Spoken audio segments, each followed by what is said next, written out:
দেখে প্রথমে ফুল গাছ মনে হলেও এটা কিন্তু একটা ফল গাছ। অনেকে এটাকে আমরুজ বলে, বইয়ের ভাষায় জামরুল বলে। এই জামরুল ফলটা আঞ্চলিক ভেদে এক এক অঞ্চলে এক এক নামে পরিচিত। মার্চ মাসেই এই জামরুল গাছে ফুল আসার সময়, তো ঠিকঠাক সময় মতোই আমার এই গাছটাতে প্রচুর ফুল এসেছে, পাশাপাশি পাতাও ঝরে যাচ্ছিল। ফুল আসার সময় সাধারণত এরকমই হয়, পাতা ঝরে যায় আর ফল আর ফুলের পরিমাণই গাছে বেশি থাকে। থাই ভ্যারাইটির সবুজ মিসাইল জামরুল গাছ এটা। ছাদের এই কোণাটায় রাখায় এখানে প্রচুর পরিমাণে আলো, বাতাস এবং সূর্যের আলো পায়, তাই এটা সারা বছরই ফল দিতে থাকে। তো যাদের গাছে এখনও সময় মতো ফল আসেনি, অর্থাৎ ফুল ফোটেনি মার্চ মাসে, তারা কিন্তু গাছে পানির পরিমাণটা কমিয়ে দিতে পারেন। যখন মাটিটা একদম শুকিয়ে আসবে তারপর পানি দিবেন।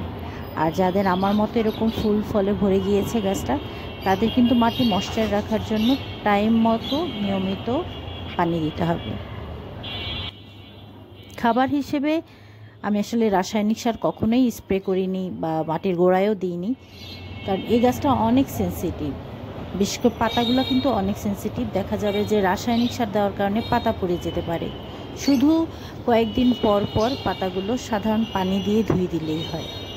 আর খাবার হিসেবে আমি ডিমের খোসাটা দিয়েছিলাম ডিসেম্বরের দিকে।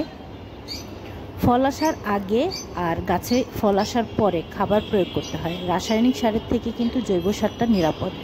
যেমন সবজি পচা পানি আর সবজি পচা দিয়ে যে আমরা মাটি তৈরি করি, সেখান থেকে কিছু অংশ মাটি দিয়ে দিতে পারেন। তো আমি তাই করব। অন্যান্য গাছে আমি যেভাবে দিয়ে থাকি, রাসায়নিক সার আমি ব্যবহার করি না।